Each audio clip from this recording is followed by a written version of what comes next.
This unique, beautiful creature is called a sage grouse. These birds are native to the western United States and are a crucial indicator that the sagebrush habitat they live in is healthy. Unfortunately, habitat loss and the decline of sagebrush plains reduced its population, on average, by 66% from 1965 to 2015. One of the largest threats to these birds is barbed wire fences. A simple way to protect the sage grouse is Pexco high-visibility fence markers.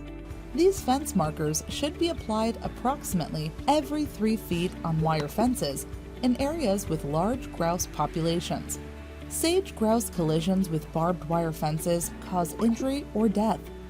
Applying highly visible fence markers to wire fences every 3 feet has proven to reduce collision rates by up to 83%.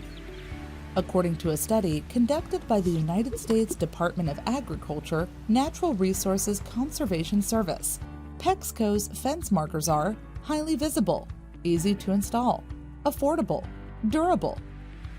You can learn more or request a quote for Pexco fence visibility markers at pexco.com.